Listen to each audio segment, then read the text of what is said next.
아침 뉴스룸 오늘은 지난 13일부터 국회 앞에서 1인 농성을 이어가고 있는 하승수 녹색당 공동운영위원장과 함께 이야기 나눠보겠습니다. 안녕하십니까? 어서 오세요. 네, 안녕하세요. 예, 요즘에 고생이 좀 많으신 것 같습니다. 말 그대로 노숙 농성을 하고 계신데요. 일단은 저희 말씀 나누기 전에 이 하승수 녹색당 공동운영위원장이 무엇 때문에 이 노숙 농성을 하고 있는지 영상을 준비했습니다. 만나보시죠. 지난 13일 국회 앞 1인 노숙 농성을 시작한 하승수 녹색당 위원장. 국회 앞에 작은 텐트를 펼쳐놓고 농성을 이어온 지 벌써 열흘째입니다. 지금 국회에서 선거제도 개혁안 하고 검찰 개혁안이 패스트 트랙이라는 절차에 올려져 있어서요. 12월 초면 국회에서 표결을 하게 됩니다.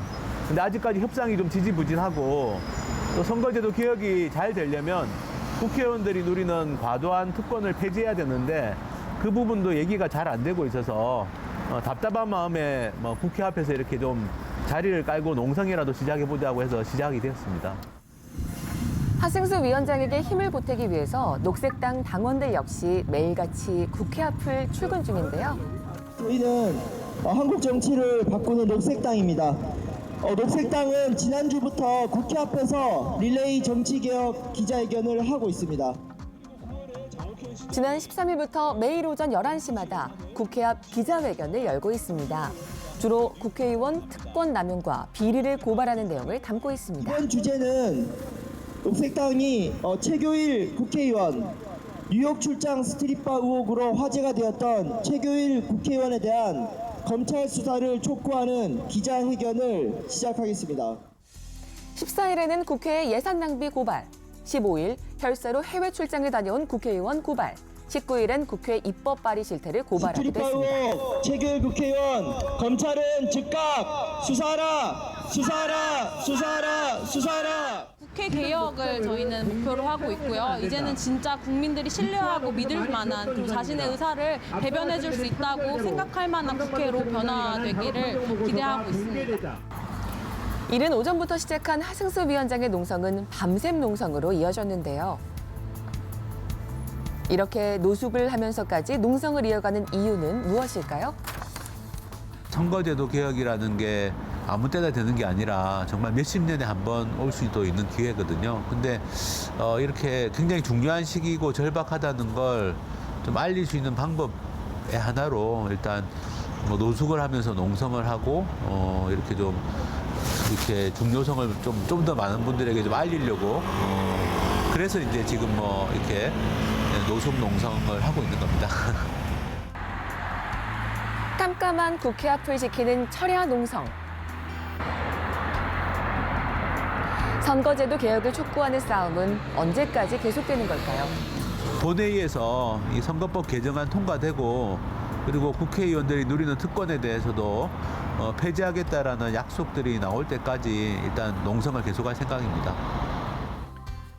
예, 농성 현장 보고 오셨는데 근데 그 현장에는 항아리는 도대체 뭡니까? 뭐 고추장이라도 들어있습니까? 예, 예전에 고추장 항아리로 쓰던데요. 네. 금이 가서 예. 근데 우리가 세금 낭비를 주로 밑 빠진 독이라고 많이 비유하지 예. 않습니까? 그 밑 빠진 독의 상징이 저는 국회라고 생각합니다. 아. 우리 국민들의 세금은 펑펑 쓰고 있는데 예. 네. 실제로 국민들이 기대하는 일을 못 하고 있어서 예. 그래서 국회 보고 좀 정신 좀 차리라는 의미로 밑 빠진 상징적인 독을 의미로 밑빠진 독을 드셨군요. 가지고 왔습니다. 그래서 항아리 밑을 깨서 가지고 오신 건가요? 네, 항아리 밑에 깨진 거에 이렇게 네. 동전도 부어놓고 그렇게 해서 그러셨군요. 예, 좀 예. 국민 세금 좀 제대로 쓰자고 예. 하고 있습니다. 네. 지금 보니까 이렇게 입술 곳곳이 많이 네. 부르트신 게 보여서 조금 걱정스럽기도 한데요. 잠깐 이야기해 주셨지만 왜 이렇게 농성을 시작했는지가 궁금합니다. 네. 선거제도 개혁 그리고 국회의원 특권 폐지 이걸 지금 주장하고 계신 거죠? 네. 네. 국회라는 곳이 우리 삶에 필요한 법을 만드는 곳인데요. 사실 그 법이 제대로 만들어지면 미세먼지 문제든 주택 문제든 교육 문제든 저는 해결이 가능하다고 생각하는데 문제는 대한민국 국회가 그런 걸 하지 않고 있습니다. 네. 그리고 내년도 예산이 500조 원이 넘게 되는데 네. 네. 그 500조 원만 잘 쓰더라도 우리 국민들에게 필요한 일들을 많이 할 수 있는데 역시 그 500조 원도 상당히 많은 부분은 낭비가 되고 있고요. 네. 그러니까 이런 일을 제대로 해야 되는 곳이 국회인데 국회가 잘 일을 못하니까 네. 우리 삶이 저는 힘들다고 생각합니다. 그래서 국회를 바꿔야 되는데 국회를 바꾸는 방법은 뭐 전 세계적으로도 선거제도 개혁이 제일 중요하고 네. 그리고 국회의원들이 특권 의식 없이 정말 국민들 입장에서 일을 해야 된다. 그래서 그 두 가지를 좀 저는 핵심이라고 생각하고 있습니다. 실제로 좀 처리돼야 될 필요한 법안들이 정쟁 다툼 때문에 처리가 되지 못하고 있는 경우가 많은데 네. 국회의 문제점들을 계속 지적을 해오고 계시잖아요. 네. 너무 많습니다. 예, 몇 가지 좀 말씀. 뭐 두 가지만 제가 들어볼게요. 말씀드리면요. 예. 제가 아까 법을 만드는 역할을 해야 된다고 했는데 네. 말씀대로 중요한 법은 예. 제대로 다뤄지지 않습니다. 그런데 지금 법안 발의 건수만 많아지고 있어요. 네. 16대 국회보다 지금 20대 국회인데요. 16대 국회보다 지금 10배 이상 법안 발의 건수는 많아졌습니다. 네. 근데 국회에서 일하시는 분들 말을 들어보면 중요한 법은 아니고 네. 아. 심의가 안 되고 예. 사실 흔히 말하는 뭐 무쟁점 법안이라고 하는데요. 사실 그렇게 중요하지 않은 걸 또 법안을 막 여러 개로 쪼개서 발의하다 보니까 예. 발의 건수는 많은데 실제로 우리 국민들의 삶에 필요한 이야기들은 입법으로 논의되지 않는 이런 예. 현상들이 지금 발생하고 있어서 네네. 네. 그 점도 좀 아주 심각한 문제라고 생각하고요. 예. 또 하나가 이제 국회의원들 스스로가 특권을 누리지 않아야지 국민들 입장에서 많은 일을 할 수 있는데 네. 예를 들면 지금 국회의원들이 받는 연봉이 1억 5,200 정도가 됩니다. 올해 기준으로. 예. 근데 그중에 4,700만 원 정도가 세금을 안 내는 비과세 소득으로 돼 있습니다. 그 세금을 안 내요? 예, 4,700만 원이면 웬만한 노동자의 연봉인데요. 연봉이죠, 예. 근데 그 돈에 대해서는 세금을 안 내고 있고 거기에 대해서 아무런 법적인 근거가 없습니다. 왜안 법적 내요? 근거도 없어. 근거도 없고. 예. 일종의 관행적인 탈세라고 할 수 있는데요. 예. 이런 부분들을 이제 국회에서 그동안 계속 안에서는 사실 알고 있는 내용들입니다. 네. 근데 안 고쳐지고 있고요. 국회의원들이 이렇게 세금을 안 내면서 많은 연봉을 받는다면 국민들 입장에서는 어떻게 믿고 세금을 이해가 안 내겠느냐. 가네요. 네. 네. 그래서 이런 여러 가지 문제들이 너무 많이 지금 산적해 있고 이걸 고치려고 하면은 말씀드린 대로 이제 선거제도를 바꾸고 국회의원들이 누리는 특권을 지금 다 없애야 된다라고 생각합니다. 네. 그래서 국회의원 숫자를 늘려야 한다고 생각하시는지 모르겠습니다. 지금도 일각에서는 국회의원 숫자 뭐 적지 않다라는 근데 말씀 의견이 들어보면 있는 늘리면 안 될 것 같은데 국회의원 좀 줄여야 되는 거 아니에요? 연간 조금 지금 모순된 수십 주장, 억원이. 모순된 주장 아니십니까? 이거? 근데 제가 예. 변호사 자격이 있는데요. 예. 제가 변호사가 될 때 300명의 변호사가 매년 나왔습니다. 예. 사실을 보셨죠? 근데 예. 그때 이제 변호사들이 특권이 너무 많고 변호사 사무실 문턱이 너무 높다. 일반 국민들 입장에서는 그런 비판이 굉장히 많았는데요. 네. 그때 썼던 방법이 뭐냐 하면은 변호사 숫자를 늘리는 거였습니다. 아, 그래요? 그래서 500명이 되고 1000명이 되고 지금 매년 2000명의 변호사가 나오고 있는데요. 예. 실제로 변호사 사무실 문턱이 많이 낮아지고 변호사의 특권이라고 하는 것들이 지금 많이 없어졌습니다. 아. 저는 제가 국회의원 특권을 비판하는데 네. 왜 국회의원 숫자를 늘리자고 하냐 네. 말씀하신 것처럼 의문이 있을 수 있는데 예. 사실 변호사의 예를 들었지만 국회의원도 마찬가지입니다. 네. 국회의원 숫자가 적정한 숫자로 좀 늘어나고 예. 그래서 정말 제대로 일할 수 있는 사람들 또 새로운 정당들도 국회에 들어가서 예. 자기들끼리 일종의 개혁 경쟁이죠. 네네. 서로 잘하려고 경쟁해야지 국회가 바뀌고 예. 특권도 없어진다라고 저는 생각하기 때문에 네. 그 변호사의 예를 생각하시면 좀 이해하시기가 쉬울 것 같습니다. 알겠습니다. OECD 근데- 국가 평균 보면 우리나라 지금 숫자가 어떤가요? 우리나라 OECD 국가 평균은 10만 명당 한 명 정도로 뽑습니다. 인구 10만 명당 한 10만 명. 명당 한 명. 그럼 우리나라 인구가 5천만 5천만이 명. 넘으니까 500명은 돼야 되는 500명은 돼야 되는데요. 아. 실제로 영국 같은 나라가 인구가 6,200만 정도 됩니다. 예. 근데 영국 국회의원이 650명입니다. 아. 딱 한 10만 명당 한 명 그러네요. 정도가 예. 되는 셈이죠. 아. 독일 같은 경우는 8,200만 인구에 네. 독일 국회의원이 709명입니다. 네. 네. 거의 한 10만 명당 한 명이라는 게 대체적인 좀 평균적인 수치인데요. 네. 우리나라는 어쨌든 300명이 300 지금 명이니까. 고정돼 있는 상태입니다. 알겠습니다. 네. 근데 이제 그 국회의원을 늘리자는 취지는 알겠는데요. 근데 또 늘리면 또 연봉 줘야 되고 뭐 네. 또 차도 뭐 줘야 되고 그게 돈이 많이 들잖아요. 이거 예산 문제 네. 어떻게 해결하실 겁니까? 그래서 이제 국회에서 지금 올해 쓴 예산이 6,400억 원이 있습니다. 그 6,400억 원의 국회 예산을 한번 제가 뜯어봤는데요. 네. 충분히 6,400억 중에 한 10%인 640억 정도는 줄일 수 있습니다. 아, 그래요? 예, 왜냐하면 제가 아까 말씀드린 것처럼 국회의원 연봉이 1억 5천이 넘는데 예. 네. 과도하다는 비판이 많습니다. 네. 그러면 그 연봉을 한 1억 원 선으로 조정한다든지 물론 1억 원보다 더 낮춰야 된다는 분들도 많은데요.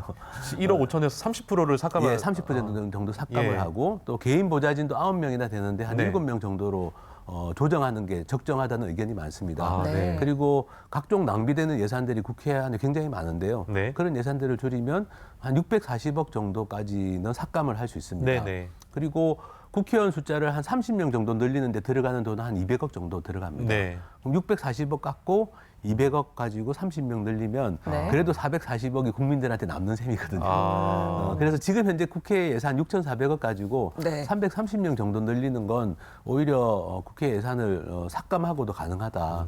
그래서 돈이 더 들어가지 않을까라는 걱정은 좀 안 하셔도 될 것 같습니다. 예. 네.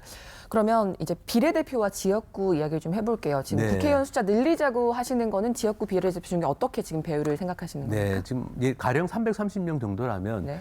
지금 지역구 숫자가 253개가 있습니다. 네. 그리고 그걸 뭐 한 250개 정도로 한다면 비례대표를 한 80명 80석. 정도까지 둘 수 있고요. 예. 그렇게 되면은 지금 이야기되는 연동형 비례대표제라는 좀 네. 새로운 선거제도를 적용하기가 좀 쉬워집니다.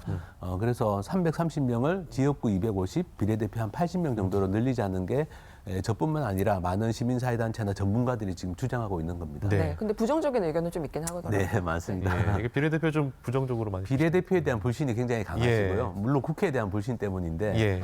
비례대표 공천에 대해서 그러니까요. 그동안 문제가 예. 많다 보니까 비례대표를 늘리는 것에 대해서 좀 반감이 있으신데요. 예. 근데 언론에 많이 보도가 안 된 내용 중에 하나가 이번에 그 패스트 트랙이라는 데 올라가 있는 선거법 개정안에 비례대표 공천을 개혁하는 내용이 들어가 있습니다. 네네. 그래서 앞으로는 비례대표는 반드시 그 투표를 통해서만 선출하도록. 아, 그래요? 그동안에는 왜 당 대표나 뭐 당 그렇죠. 지도부 그래서 그렇죠. 줄 서기 네. 하고 예. 막 잘 보이게 하고 번호 잘 받기 그랬잖아요. 이런 솔직히 거. 자기 친한 사람 그러니까. 공천 주고 한 예. 케이스들이 많았는데요. 네. 오히려 지금 선거법을 그대로 두면 내년에도 그런 일이 또 벌어질 겁니다. 그래요? 그렇지만 패스트 트랙에 올려진 선거법 개정안이 통과가 되면 예. 네. 앞으로는 반드시 민주적으로 아. 일종의 상향식 공천을 하게 예. 됩니다. 하여튼 당원들 투표로 그러면 비례대표 당원의 투표든 아니면 별도로 선거인단을 구성을 하든 예. 이제는 이제 당 대표나 지도부가 네. 자기 사람 내려꽂는 그런 거는 못하게 됩니다. 근데 지금 자유한국당에서는 아예 반대 의견을 내놨거든요. 네, 비례대표 맞습니다. 그냥 싹 다 없애고 그냥 지역구 의원으로만 270석 채우자, 국회의원 줄이자 네. 이렇게 하자고 그랬는데 이거 어떻게 보십니까? 일단 비례대표라는 걸 아예 없애는 거는 위헌 소지가 있습니다. 예. 왜냐하면 우리 헌법에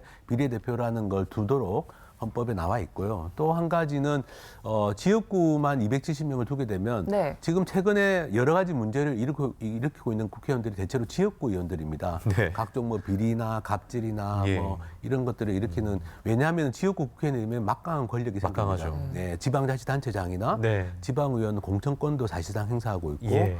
또 지역구 예산을 따오는 과정에서 여러 가지 이권에 개입할 수 있는 그렇죠. 여지들이 굉장히 많습니다. 예. 그래서 오히려 저는 자유한국당이 주장하시는 그 270명 지역구만 뽑자라는 건 네. 오히려 그런 국회의원들의 문제점을 더 크게 만들 가능성이 많다. 그리고 헌법상으로도 맞지 않다라고 생각합니다. 네. 지금 패스트트랙에 올려진 법안에는 어쨌든 좀 개선될 수 있는 방향도 있는 거 잠겨 있는 거잖아요. 네, 그렇습니다. 그럼 이게 좀 잘 통과되면 좋을 네. 텐데 왜 이렇게 지지부진한 겁니까? 일단은 이게 뭐 정당들 입장에서 일종의 밥그릇입니다. 예, 그렇죠. 예, 예. 밥그릇이 선거제도라는 건 아주 이제 뭐 다른 건 양보해도 선거제도는 양보하지 못한다는 얘기가 있을 정도로 네. 밥그릇이고 특히 이제 거대 정당들 입장에서는 이게 밥그릇이기 때문에 예. 빨리 이걸 바꾸려고 하는 좀 굳이 뭐 내가 네, 지금 현역 맞습니다. 국회의원인데 이거를 뭐 바꿔야 되나 이런 생각 맞습니다. 하시는 것 같아요. 개별 국회의원들 입장에서는 안 바꾸는 게 제일 좋은 거고. 왜냐하면 만약에 바뀌게 되면 연봉도 줄어들고 뭐. 네, 그리고 뭐 제가 말씀드린 예. 특검 폐지도 해야 되고 예. 또 이렇게 바뀌게 되면 이제 비례대표제라는 선거제도가 가진 중요한 효과가 일하는 국회를 만드는 겁니다. 네. 네. 왜냐하면 이제 정당이 받는 득표율 따라 의석이 나눠지니까 정당들이 열심히 정책 경쟁을 해야 되고요. 네. 그러면 일을 열심히 하지 않는 국회의원들은 자연스럽게 도태될 수가 있습니다. 네, 네. 국회의원들 입장에서 피곤해지는 거죠. 그래서 지금 거대 정당들은 자기 의석 밥그릇 때문에 네. 소극적이고 개별 국회의원들은 어쨌든 지금이 좋은데 지금 예. 이대라고 좋은데 변화를 두려워하는 거죠. 그러다 보니까 지금 협상이 좀 지지부진한 상황입니다. 하여튼 뭐 좀 우리 의원님들께서 생각을 좀 바꾸셔야 될 것 같습니다. 네. 요즘에 1인 농성 하시면서 평일 오전 11시에 기자회견 하시잖아요. 뭐 네. 오늘도 뭐 기자회견 하십니까? 네, 무슨 오늘은 네. 국회의원들이 잘못을 하면 징계를 하게 돼 있습니다. 그 징계를 하는 기구가 국회 안에 윤리특별위원회라는 기구가 있는데요.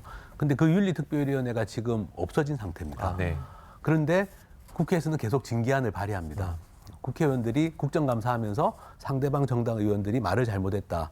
그래서 징계안을 발의를 하는데 그 징계안을 접수하고 심사해야 될 윤리특별위원회는 국회의원들이 없애놓은 상태입니다. 아, 그리고 뭐 그전에도 각종 망언 때문에 징계안들이 나와 있는데요. 예. 그걸 심사할 기구를 국회의원들 스스로가 없애버렸어요. 예, 국회법을 개정해서 작년에. 예. 이게 너무나 말이 안 되는 그러네요. 상황입니다. 예. 어느 나라든지 간에 정치 선진국은 국회의원들도 잘못을 하면 자체 징계를 할 수 있도록 징계 기구를 만들어 놨는데 네. 대한민국 국회는 지금 징계 기구도 없는 상태고요. 그래서 오늘 그 문제에 대해서 좀 지적하는 기자회견을 할 예정입니다. 알겠습니다. 오늘 말씀은 여기까지 듣겠습니다. 날씨 추운데 좀 건강 관리 좀 잘 하시기를. 네, 네. 고맙습니다. 고맙습니다. 감사합니다.